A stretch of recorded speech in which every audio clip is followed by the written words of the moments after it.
Hello YouTube, Liverpool fan in Japan here. We've just done Arsenal 2-0. That was a thing of beauty. That sums up everything it is to be a Liverpool fan of this current Liverpool team. The Liverpool fan in Japan channel has just hit 1,000 subscribers. Get to there, yosha! Thank you so much. Otsukare-sama. Minasan, thank you so much. Arigatou gozaimasu. To Twitter, to Reddit, to Instagram, to YouTube, of course, all the interaction, all the likes, all the following. You guys have been so kind. I've put on the good gear here. So we're starting up rising star right here. Then we grow with the mushroom growth. We become rock solid, embed ourselves with a nice brick wall. We fly high in the sky with a little Kumo-san cloud here. And then it's the new life for the Miyazaki man. By the way, some of these buttons are really hard to put on. This star one particularly doesn't go in the hole properly, but this gelato pique top, my god, so so fluffy, really kimochi, really nice. However, they're quite expensive. They're all built on kind of like ice creams. Gelato pique, I think they do gelato style, souffle style, ice coolie style, I don't know, all different kinds of souffles. This one's really cushy, really nice, and the back is really nice too. Hola, meet there. You'll never walk alone. Make sure to like the video, helps to get it seen, right? And subscribe if you haven't already. Let's get on with the show. I tell you what, when you start the game, you employ your tactics, your personnel, you have an expectation what the opposition are going to do. Klopp mentioned it absolutely beautifully, very eloquently.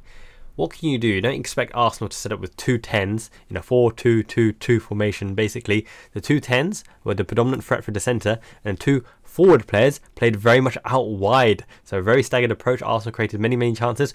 You know what the first half is like? You set up your team the way you expect the opposition to formulate, where you're going to attack them, where you're going to target them. But it's a game like rock, paper, scissors, right? So if you have the weaker hand, so unfortunately, away from home, Arsenal try to exploit us with the two number 10s and pushing the two wingers out wide, rock against paper, then your rock better be resilient, better be rigid, better be absolutely tactically on point, brave heart, composed, not letting them in. And we did ride our luck at times. Odegaard hit the bar, they had a few chances, etc. But one thing I've noticed throughout the whole season, and actually throughout many seasons, is Liverpool almost always up the ante second half. We play better second half, and we look tactically better second half as well. Even if it doesn't pass the eye test, sometimes Klopp noticed some things in the first half. He says, I see where they're positioning themselves. I see what they're doing when they're transitioning into that half space. I see where the players are positioning themselves on the second ball, on the headers, on the throws, etc. And he makes the tactical tweaks. He makes the notes. He asks Pep Linders, he asks the backroom staff to make note of the things he wants to change for the tactical halftime team talk. Not only does he tweak the tactics, but he's a man manager, he's a motivator as well. He knows the right thing to say and when to say it. Do you remember that Milner interview? I think he did an interview very recently, recalling his times with Liverpool and with Klopp. And Klopp mentioned after we got drubbed by Barcelona, and after Company sliced one in the top bins, you know, Vinny Company, unfortunately that was a scorcher, one out of 1,000 efforts. Klopp said, anyone, you got something to say about it? No one mentioned a word, and then it was done. It was dusted straight away. Everyone's head lifted up, had to come back. We got to go for the Champions League. So Klopp is a secret weapon. He's a hidden ace in the halftime team talks, and that's something opposition managers just do not have. And guys, be nice to Mikel Arteta. Sometimes in his post-match interviews, he comes across as a bit, ooh, salty. But I tell you what, it's incredibly hard to do anything in the era of prolific trophy-winning managers Klopp and Guardiola. What can you do? He's turned around Arsenal's fortunes. Arsenal outplayed us first half. He's tactically pretty good. He's got a decent squad. Don't know what he was doing by Kai Havertz. Just not suitable for that particular formation. He's not prolific. And that Champions League winning goal, which he's kind of staked his whole career and claimed to fame on now, he was helped out massively by Ederson. Ederson pushed it in his path. Anyway, I digress. One thing you can note, right, is every game, when you approach a game in the setup and what you need to achieve out of it, there's outcomes and there's expectations in the game, and there's winning conditions as well. And a few winning conditions that easily were identifiable before the game even started.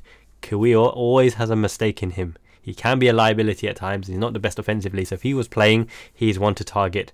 Trent's set piece delivery can be a difference maker, whether it's a free kick, whether it's a direct free kick, cross into the box.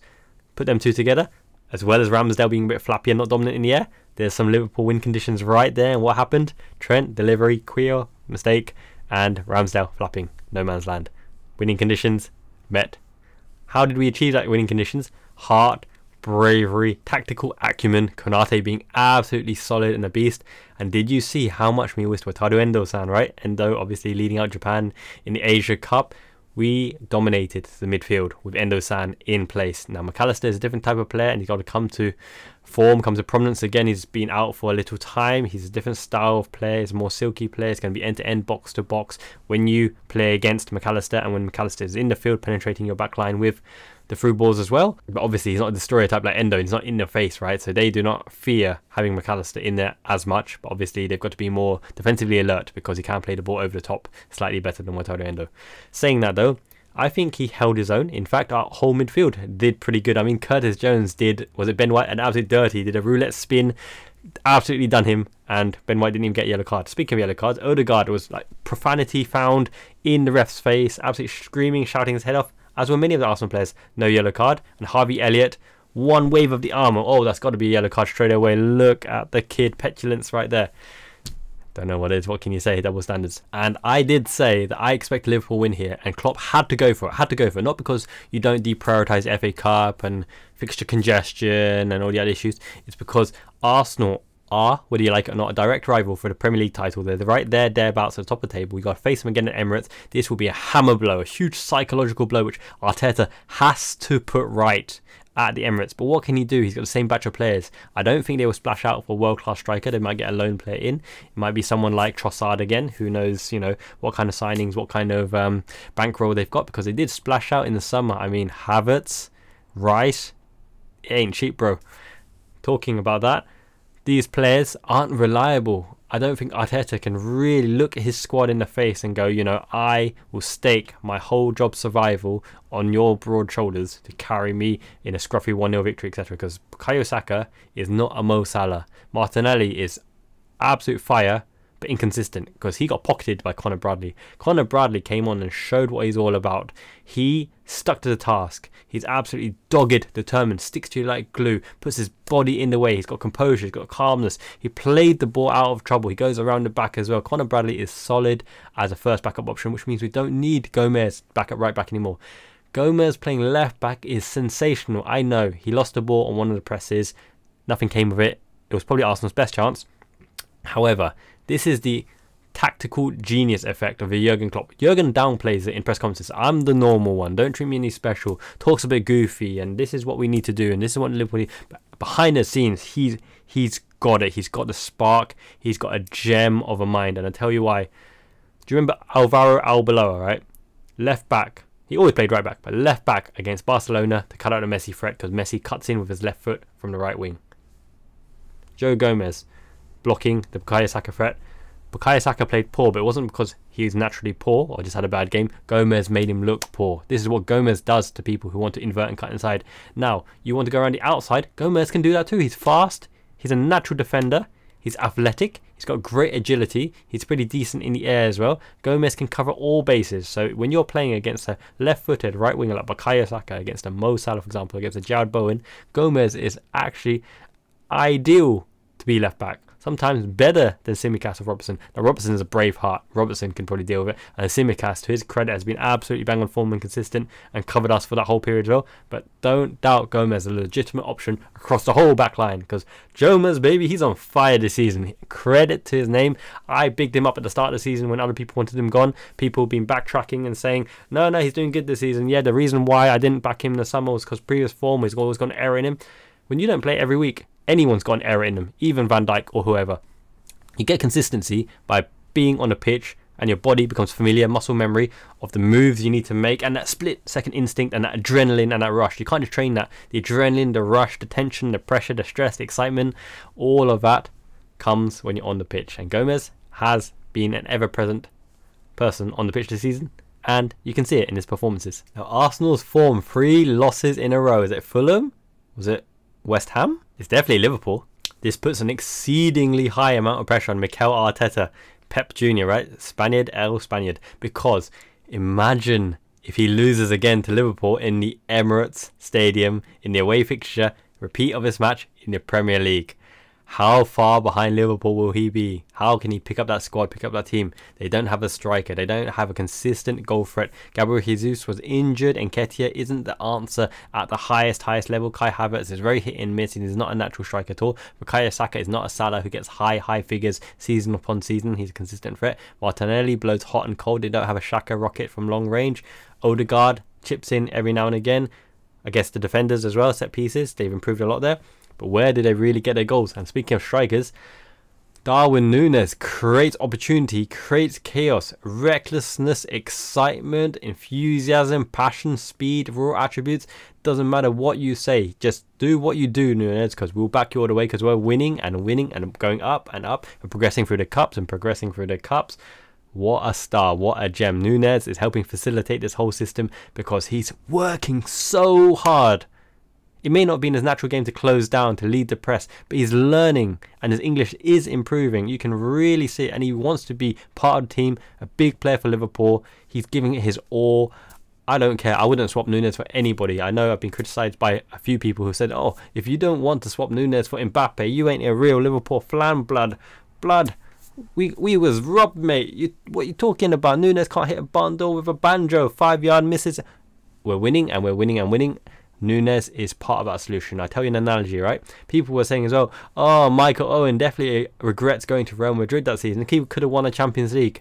Life and football don't work like that. If Owen was in that team, where's the guarantees that they win Champions League? It's the butterfly effect. One minute difference, one different player, one change of decision at a crucial moment could change your life and history forever. For example, if De Bruyne wasn't injured this season, then what? Maybe Man City are sky high top of the league and Haaland triples his amount of goals because De Bruyne is feeding him on the plate and De Bruyne is scoring from range and turning over those tight clutch games. You can't say what ifs or maybes or whatever. Darwin Nunez is leading our line and he's doing it fantastically. And speaking of striking options as well, Diogo Jota, what a baller. He's not just Jota the slotter, the clinical predatory box finisher. He runs with the ball and has enough new patience and wherewithal to play the ball at exact moments where Luis Diaz can finish off the game. Luis Diaz ran like a maniac, chase, harassed, press. That's what I like to see. My boy Lucho, you're back, baby, and we needed you. We missed you. Hopefully he's completely okay in his personal situation now, but Jota's a slaughter. Put credit on his name because he is the best ball carrier with an end product at the moment. He makes things happen when he shoots the ball, composes himself in the penalty area to shoot left foot across goal, composes himself in the air, header, hit the bar as well, composes himself running across the face of their goal mouth, across defenders, to play Lucha in, unsteady, unbalanced the defender who dangled a leg out, no way of reaching it as well. Jota the slot is important, and I understand fully why he's on the bench, because he's a weapon, an absolute weapon, man, from the bench. Yeah, Diogo Jota, what a man. Greatness. And Cody Gakpo, selfless, full of heart, full of bravery, ability to take the ball on, turning himself out of dangerous positions as well. Cody Gakpo done a job in midfield. He always does a job. He has progressive runs. He's brave. He's confident. He's an option. He never goes hiding. He's got a great attitude and a great work ethic. And I love to see him and Nunez on the pitch together, because we always have a threat when them two are on the pitch together, because they offer so different things. Diaz, Jota, Elliott was in that reserved 8 position as well, and I loved his graph as well. And speaking of graph, Bobby Clark as well. These kind of players, you need these players in your squad, right? The Darren Fletchers, the McTominays, sorry, you could go with Man United, but you know what I mean. The Conor Gallaghers, these people who you can plug in, they'll do a job, they'll focus on the task, they'll bring their ability, they'll bring what they're about, they'll bring attitude and personality and chance to impress, but they'll do the job. He'll get a pat on the back, because Bobby Clark, Connor Bradley, they went in there, showed what they're about, had some ability, had some time to shine, but did their job for the team. Konate, absolute beast, held us firm as usual. Alisson Becker, what can you say? It's a clean sheet as well. Trent Alexander-Arnold, quality delivery. Unlucky to kind of daisy cut a skim with loft a ball onto the bar as well. He kind of went across the ball there. Very interesting technique. He just beat him with pure power there. Ramsdale doesn't inspire huge amount of confidence, especially because we know he's clear second choice. Right? There's no longer 2 first choices at Arsenal. He's second choice, baby. Kelleher celebrated the enter. I'm glad, he's showing good attitude, good positivity, happy for the team as well. We progress to the next round. Arsenal are out. Arsenal's season is collapsing in front of your eyes, and that's one big rival that we can technically knock off their perch, knock out of the way. I'm so happy with this Liverpool performance. It's just done so much for the confidence and happiness of the team, because plugging away, grit, determination, and credit to the fans, the Liverpool fans in the stand, because they made a difference. They outsung Arsenal. However many, 7,000, 8,000, 9,000, I don't know, but they outsung the Emirates Stadium and backed our team and led them to glory. I love this team. I absolutely love this Liverpool team. Amazing. And really, really show your appreciation for this Liverpool squad that we've assembled this season, because imagine you're Arsenal, you'd love to have Diaz or Jota or Gakpo or Nunez or Salah. You would love any of our frontline options. I mean, Kiwior got so frustrated with Arsenal frontline options that he just said, if no one's going to put it in net, I'm going to put it in the net, mate. He just got his bearings wrong and hit it in his own net, but it doesn't matter. Kiwior got one in, Luis Diaz got one in. Fair play. 2-0 Liverpool. You'll never walk alone. Miyazaki man Ichiban. I hope you guys are really optimistic for the season. Bring on Fulham in the Carabao Cup, because we'll do them over as well. At least if we get, you know, first half lead, that's good enough. Don't overexert yourself. It'll be looking forward to the team coming back together. Van Dijk, you know, recovering from illness, hopefully, fingers crossed. And we'll see probably more of our squad players in that particular game, because Arsenal is not a game that you rest players, but Fulham, perhaps in a two-legged tie, they might say as well, okay, we'll see where we are after the first leg and decide to really seriously go for it in the second leg. Let's see what happens. Until then, Janet, Miyazaki man, Ichiban, great start to the new year. Ciao.